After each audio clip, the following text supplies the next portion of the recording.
जितना सुगबुगाहट खलबली इधर है उतनी ही आपके यहाँ भी है, उतना ही क्लेश। गरिमा जी नमस्ते। प्रणाम सर। देखिए समय बहुत कम बचा हुआ है। हाँ। 28 नवंबर 2019 को महाराष्ट्र के मुख्यमंत्री के रूप में आदरणीय उद्धव ठाकरे साहब ने शपथ ली थी और सरकार बनी थी। आज हम अगस्त के महीने में बैठे हैं 2024 में, मतलब 2.5-3 महीने में चुनाव होने ही हैं। भले चुनाव आयोग ने आज इस चुनाव आयोग के डेट की घोषणा नहीं की है, बट उन्हें समय पर करना ही होगा। तो उद्धव ठाकरे साहब यही कह रहे हैं कि जब महाविकास आघाड़ी की चारों तरफ महाराष्ट्र में एक लहर है, एक पूर्ण बहुमत की सरकार आने वाली है, कोई 200 के करीब हमें बता रहा है, कोई सर्वे 180 बता रहा है, तो भाई एक चेहरा भी तो होना चाहिए।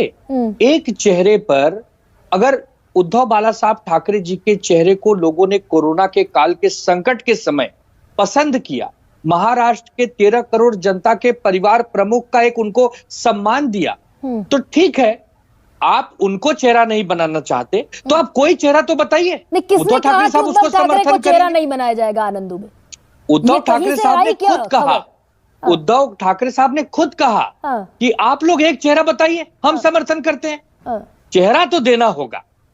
आप चाहे हमारी शिवसेना का चेहरा दे दीजिए या तो आपस में बैठ के कोई एक चेहरा लाइए। नहीं, ये बात यहाँ कहां से आई कि उद्धव ठाकरे सीएम फेस नहीं होंगे और शरद पवार बता दें और पृथ्वीराज चव्हाण बता दें कि कौन सीएम फेस होगा, मैं समर्थन करूंगा। ये बात आई कहां से उद्धव ठाकरे के जहन में? हाँ, तो वही बता रहा हूं। उद्धव ठाकरे साहब यही कह रहे हैं कि देरी क्यों हो रही है। अगर मेरे चेहरे पर समर्थन नहीं हो पा रहा है तो किसके समर्थन पे, किसके चेहरे पे समर्थन आप करना चाहते हैं? आप बताइए, हम पहल करते हैं। यही तो एक परिवार का काम होता है कि अगर कोई वाद विवाद है, कोई संवाद करना है, कोई डायलॉग करना है, कोई मतभेद है, तो उसको सॉल्व किया जाए। हमारे इस बहाने उद्धव ठाकरे एक आईना भी दिखा रहे हैं क्या शरद पवार को और पृथ्वीराज चव्हाण को कि है ही नहीं कोई सीएम फेस? नहीं, ऐसा नहीं। उद्धव ठाकरे साहब वही कह रहे हैं जो आज महाराष्ट्र को चाहिए। आज महाराष्ट्र को एक चेहरे की आवश्यकता है, क्योंकि महायुति के पास कोई चेहरा नहीं है। उनके सारे चेहरे फेल हो गए।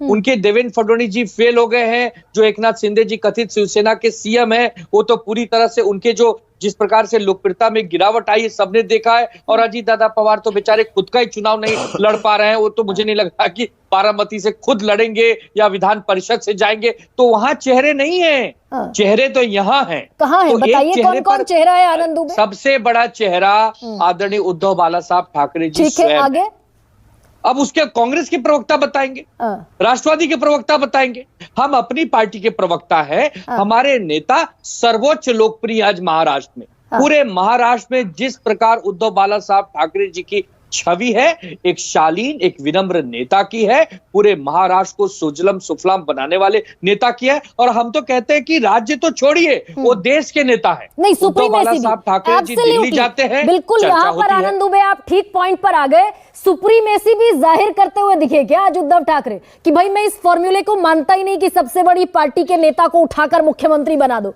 यानी कि उद्धव ठाकरे ये कह रहे हैं कि एनसीपी से, कांग्रेस से बड़ी पार्टी मेरी पार्टी है।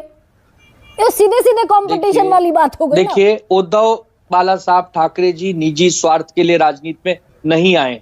उनको महाराष्ट्र के विकास के लिए काम करना है। समय कम बचा है, सामने वालों के पास धन बल है, अहंकार है, तानाशाही है, उसका सामना करना है। तो हमें भी एक रणनीति बनानी होगी, हमें भी एक चेहरा बताना होगा जो महाराष्ट्र की जनता पूछ रही है। तो अगर हम अपने नेताओं से संवाद कर रहे हैं कि भाई आप सब मिलके एक चेहरा तय कीजिए, तो इसमें क्या गलत कह रहे हैं आदरणीय उद्धव बाला साहब? लेकिन धमकी भी है, बिल्कुल गलत नहीं कह रहे हैं आनंद दुबे, लेकिन पॉलिटिक्स में tone and tenor has very important role. और ये मुझसे बेहतर आप जानते हैं, उद्धव ठाकरे तो धमकी दे रहे हैं चुनाव प्रचार शुरू नहीं होगा जब तक सीएम फेस डिक्लेयर नहीं होगा। नहीं, उद्धव बाला साहब ठाकरे जी सलाह दे रहे हैं। सलाह और धमकी में जमीन आसमान का फर्क है। एक सलाह दे रहे हैं कि भाई समय कम है, भले चुनाव आयोग चुनाव प्रचार तब तक नहीं करेंगे जब तक आप सीएम फेस डिसाइड नहीं करेंगे। चुनाव प्रचार शुरू हो चुका है गरिमा जी, हर जगह हर विधानसभा में यात्राएं शुरू हैं। कोई कांग्रेस की यात्रा शुरू है, कोई राष्ट्रवादी की यात्रा शुरू है, हमारे शिवसेना की यात्रा शुरू है, लोगों से मिलना जुलना शुरू है, टिकट पे बातचीत शुरू है, हमारे प्रभारी जगह जगह जिलों में काम कर रहे हैं। चारों तरफ लोगों के बीच में हमारे नेता हैं और दूसरी तरफ से जुमलेबाजी है। लाडली लेकिन बहन बड़े योजना, नेता लाडला भाई तभी चुनाव प्रचार करेंगे क्या? चरण सिंह सप्रा